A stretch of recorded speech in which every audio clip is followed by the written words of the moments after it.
자, 이제 영업 수익과 관련된 타임 인덱스가 끝났으니까 이제 비용으로 넘어가 보겠습니다.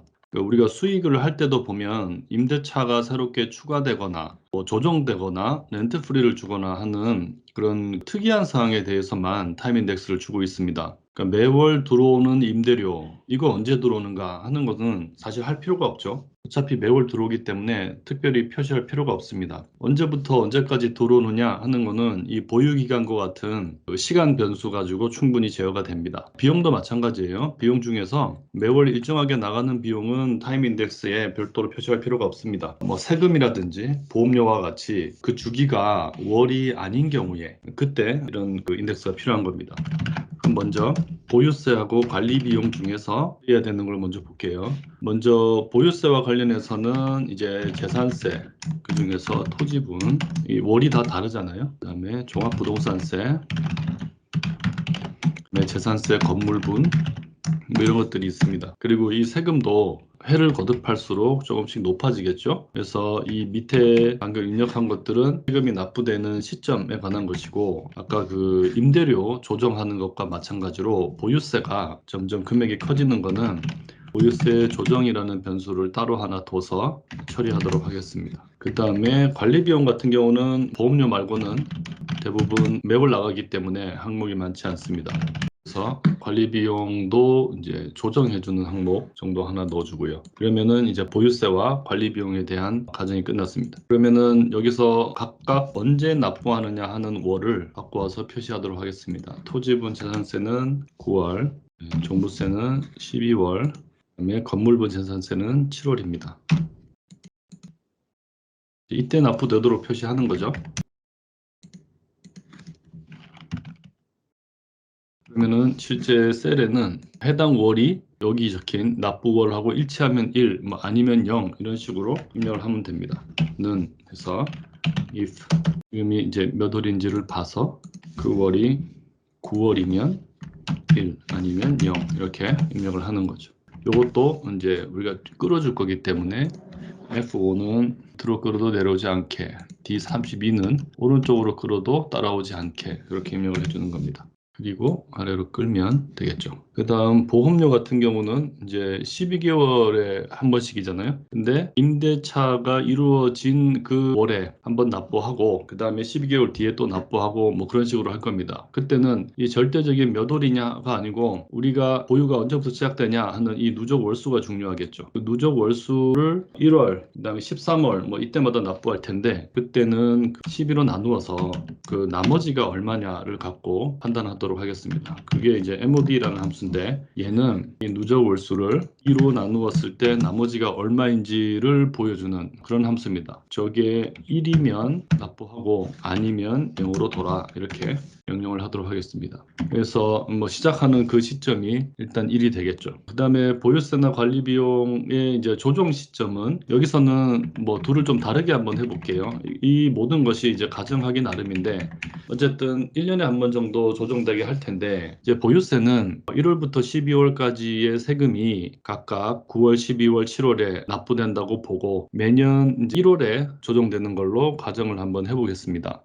근데 이거 역시 앞에 임대료처럼 1년이 지나면 1, 그러니까 2년이 지나면 2 이렇게 입력되도록 해서 증가율에다가 승을 해주는 방식으로 할 텐데요. 연수를 계산하는 제일 좀 편한 방법이 지금 생각에는 지금이 몇 년이지를 계산한 다음 요거를 요 앞에 걸로 이제 빼주는 거죠. 그러면은 지금은 이제 0년이 나올 거고 2002년으로 넘어가면 이제 해가 넘어가면 또 1년이 될 거고 뭐 할 겁니다. 단 맨 앞에 얘는 따라오면 안 되죠.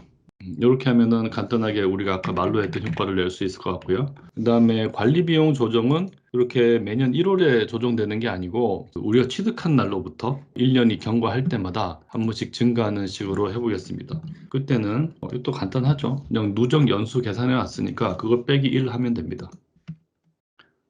그래서 누적 연수가 2년이면 뭐 2가 될 것이고 뭐 그러겠죠. 그래서 요거를 한번 오른쪽으로 쭉 끌어 보겠습니다. 그러면은 처음에 취득할 때 보험료 내고 이제 바로 9월이니까 재산세 내고 그리고 나서 12월이 되면은 또 종부세 내고 이제 7월은 지났으니까 건물분 재산세는 안 내는 거고요. 이렇게 이제 진행이 될 겁니다. 요거는 이제 내는 시점을 적어 놓은 거고요. 실제로 매수자와 매도자 간에 매매를 하면서 이 1년치 나온 재산세, 종부세 뭐 이런 거를 어떻게 서로 배분할 거냐 하는 것에 대한 협상을 합니다. 이제 과세 기준일은 6월이지만 6월 전에 거래할 수도 있고 뒤에 거래할 수도 있는데 그 당시에 누가 소유하고 있었냐를 가지고 1년치 세금을 다 내는 것은 뭐 부당하다 이렇게 판단을 해서 각자 그 한 해 동안에 보유한 월 수만큼 배분하는 그런 방식을 보통 많이 씁니다. 근데 이제 이건 다 협상하기 나름이기 때문에 셀러가 유리한 시장이냐, 바이어가 유리한 시장에 따라서 이제 그 협상의 결과는 또 달라질 수 있겠죠. 어쨌든 가장 일반적인 거는 이제 월할로 나누는 겁니다. 그리고 이제 위에 보유세 조정이나 관리 비용 조정은 아까 말씀드린 것처럼 이렇게 한 해 한 해 지나갈 때마다 1, 2, 3 이렇게 증가하는 패턴으로 이제 입력을 시켰습니다. 그냥 다만 조정되는 그 시점을 보유세하고 관리 비용은 다르게 한번 해봤어요. 이거를 진하게 처리해주고. 그 다음 또 발생하는 이제 이건 그 프로퍼티와 관련된 딱 비용들 얘기한 거고요. 그 외에 또 발생하는 비용이 AM 비용이 있었고 그다음에 이제 또 이자 비용 있죠. 이 두 가지 비용은 이제 자산 자체에서부터 발생하는 비용이 아니기 때문에 구분해서 한번 써보겠습니다. 는 당연히 뭐 AM 비용하고 그다음에 이제 이자 비용이 있는데 두 가지죠. 선순위 이자 비용이 있고 후순위 이자 비용이 있습니다. 다 뭐 시점은 똑같겠죠. 그 지불하는 타이밍은요. 아까 그렇게 가정했으니까. 근데 이제 경우에 따라서는 차입의 시점이 달라지면은 이자 지급 주기도 달라지고 뭐 그럴 수 있기 때문에 항목은 두 개로 나눠 봤습니다. 그래서 AM 비용은 이제 여기 가면 우리가 아까 1년에 한 번씩 매월 발생하는 비용이 아닌 경우는 지급 주기를 이제 착실하게 써놨죠. 그걸 이렇게 참조해 오면 됩니다. 이거는 이제 3월에 나가는 게 아니고 3개월에 한 번씩 나가는 거죠.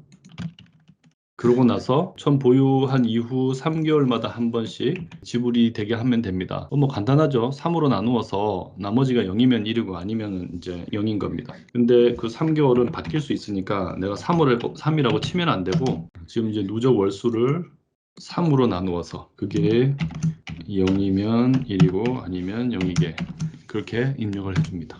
이것도 누적 월수는 이제 오른쪽으로만 따라오게 그 다음에 AM 비용은 이제 밑으로만 따라오게 이렇게 설정해 주면 여러분 입력할 거 없이 이렇게 밑으로 드래그하고 그 다음에 또 오른쪽으로 드래그해서 전체 132개월의 값을 입력시킬 수 있습니다. 다 뭐 3개월에 한 번씩 이렇게 돈이 나가고 있으면 제대로 된 거죠. 이제 나가는 돈을 다 했고요. 이제 그 외에 또 시간이 좀 필요한 게 이자 수익이 있네요. 그다음에 배당금 지급도 있죠. 이런 게 이제 우리가 주기를 정해주는 거에 따라서 또 이제 돈이 들어오는 시점이 달라지겠죠. 그래서 이자 수익은 언제 들어오는가, 그다음에 배당금은 이제 언제 지급이 되는가 하는 거를 여기다가 적어주겠습니다. 그것도 이제 주기를 우리가 아까 웬만한 건 다 3개월에 맞춰 놨잖아요. 그래서 이자 수익도 지급 주기 3개월 이렇게 해서 넣으면 되고요. 배당금은 매 회계 연도 말에 지급을 합니다. 결산해서. 그러니까 따로 뭐 배당금 지급 주기를 적지 않았지만 이 중에서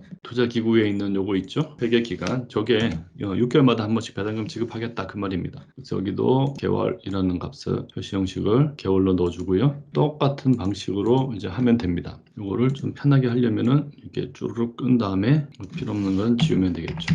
그러면 누적 월수는 안 따라오고 이자 수익은 따라오고 이렇게 처리가 됐습니다. 얘도 오른쪽으로 끝까지 끌어주면 작업이 완료됐습니다. 그러면은 이자는 3개월 한 번씩 들어오는데 배당은 6개월 한 번씩 들어오는 걸로 이렇게 정리가 됐습니다. 이 정도 입력을 하면 이제 매월 들어오고 나가는 현금 흐름이 아닌 것들에 대해서 그 시점을 정해주는 작업은 이제 끝이 났습니다. 이제 이걸 근거로 이제 NOI부터 하나씩 계산해 나가는 겁니다.